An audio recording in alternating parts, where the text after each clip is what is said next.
Nomads of the Borneo, sebuah pembahasan mengenai sekelompok orang-orang misterius penghuni hutan terdalam Kalimantan.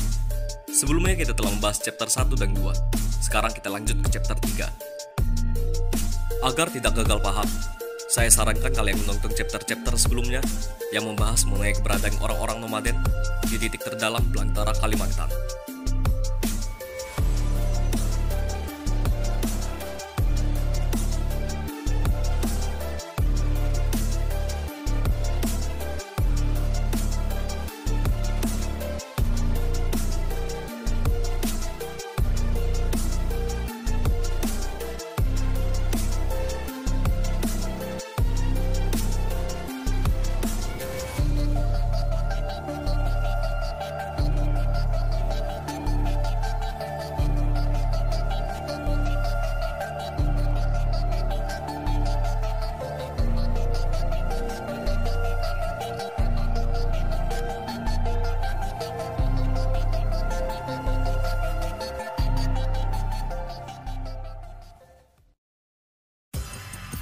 Di Kalimantan, menyimpan beragam misteri bernuansa mistis yang masih dipercayai oleh sebagian besar penduduk lokal, terkhususnya daerah Kalimantan Tengah, yang mempercayai tentang keberadaan orang-orang Ut, yaitu suku Dayak primitif, nomaden, suku yang terasing di pedalaman hutan, yang menolak hidup berdampingan dengan masyarakat, dan dipercayai memiliki kesaktian. Orang-orang Ut ini hidup mengembar jauh di pedalaman hutan Kalimantan dan membentuk komunitasnya sendiri. Mereka tinggal di dalam gua-gua tersembunyi di sekitaran pegunungan Muller dan Swaner. Dari cerita yang beredar di kalangan penduduk lokal, dikatakan bahwa orang-orang Ut ini memiliki tubuh ringan yang dapat berlari seperti angin, memiliki kemampuan menyembunyikan raga di tengah hutan, memiliki kemampuan fisik di atas manusia normal, dan terkenal dengan keganasannya saat zaman peperangan antar suku sebelum perjanjian damai Tumbang Anoy tahun 1894. Tak hanya itu, dikatakan juga mereka memiliki berbagai kesaktian yang tidak bisa dijelaskan dengan nalar manusia, seperti dapat berdiri di dedaunan, melompat jauh dengan jarak di atas 15 meter atau lebih, memiliki indera dan insting yang kuat untuk mengetahui keberadaan orang lain dari jarak ratusan meter. Sejak zaman dahulu hingga zaman sekarang, orang-orang yang tinggal di perkampungan pedalaman Kalimantan sering menjumpai mereka. Terkadang beberapa orang juga menyebut mereka dengan istilah Kambe Ut atau hantu Ut. Istilah ini digunakan merujuk pada kesaktian orang Ut yang menghilang dalam sekejap dari pandangan mata orang-orang yang pernah bertemu secara langsung. Benar-benar gaib, seperti hantu.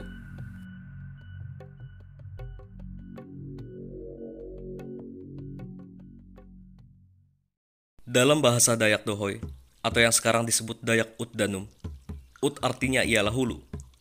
Di bagian lain Kalimantan, di luar Kalimantan Tengah, kelompok nomaden ini dikenal dengan beberapa nama, seperti Punan, Penan, Bukit atau Basap. Itu semua tergantung dari bahasa dan penamaan tiap-tiap daerah untuk menyebut orang-orang Ut ini. Namun perlu diingat, Ut yang dimaksud bukanlah Punan, Penan, Bukit atau Basap yang ada di zaman sekarang, yang walaupun masih hidup secara primitif, namun mereka sudah mulai bisa berbaur dengan masyarakat. Ut yang ada dalam pembahasan ini adalah keberadaan yang lebih tua dan terasing di pedalaman hutan Kalimantan, yang dipercayai sebagai orang-orang gaib. Untuk ini, kita akan membahas keterkaitan orang-orang Ut dengan suku yang memiliki hubungan lebih dekat dengan Ut itu sendiri, yaitu suku Dohoy atau suku Dayak Ut Danum. Seperti yang telah dijelaskan di chapter sebelumnya, suku Ut Danum berarti Ut yaitu hulu, dan Danum berarti air, yang kemudian jika diartikan adalah suku yang menempati daerah-daerah hulu sungai. Suku Dayak Ut Danum hidup tersebar di pegunungan Muller Swaner, Sungai Mangday di Ulu Ai, dan di sepanjang aliran Sungai Miri, cabang Sungai Kahayan di Provinsi Kalimantan Tengah. Tentunya persebaran Ut Danum tidak hanya terbatas di Kalimantan Tengah saja, namun di provinsi lain seperti Kalimantan Barat ataupun Kalimantan Timur sekitaran Muller Swaner. Lalu apa hubungan orang-orang Ut ini dengan suku Dayak Ut Danum? Sebelumnya kita akan kembali ke ratusan tahun yang lalu, di mana belum ada istilah Dayak secara umum.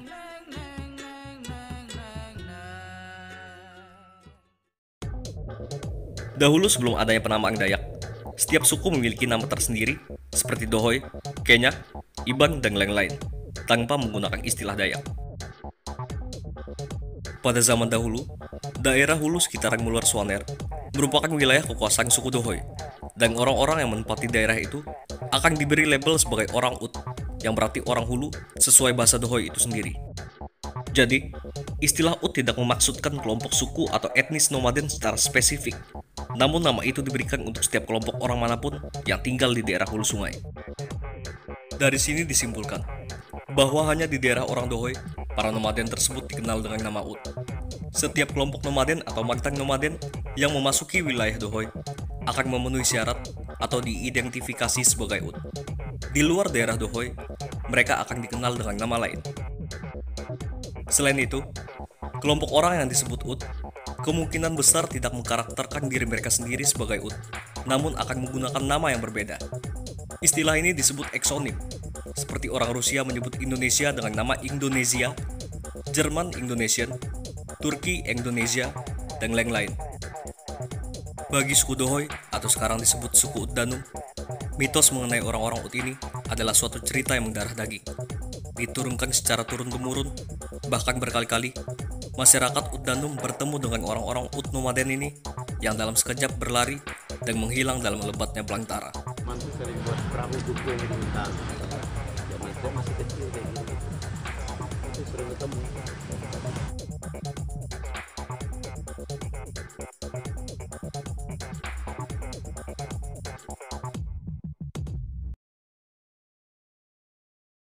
Orang-orang Ut Danum membagi Ut nomaden ini menjadi dua nama, yaitu Ut Bukot atau Ut Habukot dan Ut Siau atau di Kalimantan Timur lebih dikenal dengan nama Dayak Punan Kaki Merah. Ciri fisik Ut Bukot dan Ut Siau ini layaknya seperti manusia pada umumnya, namun akan lebih mudah mengenali karakteristik Ut Siau karena mereka memiliki ciri fisik kedua kaki berwarna merah. Menurut cerita para tetua, sebelum terjadinya perjanjian damai Tumbang Anoy, Ut Bukot dan Ut Siau ini terkenal ganas. Dan biasanya, saat perang mengayau antar suku, merekalah yang menang. Untuk penamaannya, Ut Bukot ini diambil dari kata Habukot, yaitu bahasa lokal untuk menyebut binatang musang atau sejenisnya.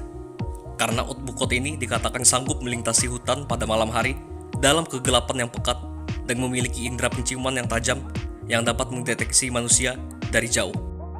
Sedangkan Ut Siau diambil dari nama burung siau yang memiliki kaki berwarna merah. Ada yang mengatakan pula kaki mereka berwarna merah karena dilapisi ramuan tertentu, dan ada juga yang mengatakan bahwa kaki mereka merah secara alami. Untuk catatan, walaupun Ut Bukot adalah suku nomaden yang mengembar jauh di pedalaman hutan Kalimantan seperti Ut Siau, beberapa anggota Ut Bukot ada pula yang memutuskan untuk hidup berdampingan dengan masyarakat dan tinggal di beberapa desa di hulu sungai Kapuas, Kalimantan Barat. Bagi suku Ut Danum, mereka mempercayai bahwa orang-orang Ut ini masih ada dan tetap hidup berdampingan walaupun tidak adanya interaksi secara langsung. Namun mereka tetap saling menghormati satu sama lain. Sampai saat ini orang-orang Ut Danum tidak pernah merasa terancam sedikit pun saat memasuki hutan. Walaupun beberapa warga pernah bertemu secara langsung dengan Ut, namun mereka tidak pernah diganggu dan Ut ini langsung pergi begitu saja. Dalam beberapa cerita turun-temurun, orang-orang Ut ini sudah disumpah agar tidak bersosialisasi dengan orang-orang di luar komunitasnya sendiri. Bagi orang-orang Ut, sumpah adalah sebuah hal yang sakral, yang akan mereka jaga sampai mati. Apabila ada seseorang yang melanggar sumpah tersebut, maka ia akan dikeluarkan selamanya dari kelompok dan harus melepaskan semua ilmu kesaktian hasil warisan yang melekat pada dirinya. Apabila orang tersebut telah meninggalkan kelompok, ia dilarang membocorkan informasi apapun kepada siapapun tentang keberadaan lokasi atau kelompoknya itu. Bagi suku Dayak Ut Danum, orang-orang Ut ini bisa dipanggil melalui sebuah cara yang hanya diketahui dan bisa dilakukan oleh orang-orang tertentu dalam sebuah kondisi-kondisi tertentu, misalnya perang atau suku Dayak berada dalam ancaman besar yang membuat mereka harus turun gunung. Bila kembali ke tragedi di masa lalu, dikatakan bahwa saat itu suku Dayak dari semua wilayah berkumpul, termasuk suku Dayak pedalaman. Di situ pula beredar isu mengenai kehadiran orang-orang Ut ini dan Panglima Burung, dengan cerita-cerita Mangdao terbangnya. Di sini cukup menarik. Apabila membahas mengenai Mangdao terbang, Mungkin orang di luar Kalimantan akan membayangkan sebuah mangdao yang terbang. Ya, memang benar mangdao tersebut terlihat terbang. Namun, untuk lebih tepatnya, pemegang mangdao itulah yang tidak terlihat. Catatan, sampai sekarang saya tidak pernah mendengarkan ada tokoh-tokoh atau tetua yang mengatakan bahwa mangdao itu terbang seperti dikendalikan oleh remote control, melainkan pemegang mangdao yang tidak terlihat. Biasanya mangdao itu dipegang oleh roh leluhur yang bersemayam dari dalam mangdao tersebut, atau oleh orang-orang sakti yang menguasai kata lamunan, yaitu mantra untuk menghilang. Bila dikaitkan, dari penuturan orang tua dahulu, orang-orang Ut dipercaya menguasai kata lamunan yang dapat menghilangkan raga. Mungkin saja di balik mangdao terbang ini terlibat pula orang-orang Ut yang menggunakan kesaktiannya selain Panglima Burung. Kelihatannya, Panglima Burung dan orang-orang Ut ini memiliki keterkaitan yang lebih dekat. Mungkin kita bisa mendapatkan penjelasan lebih jauh untuk hal ini di final chapter atau chapter terakhir, Conclusion.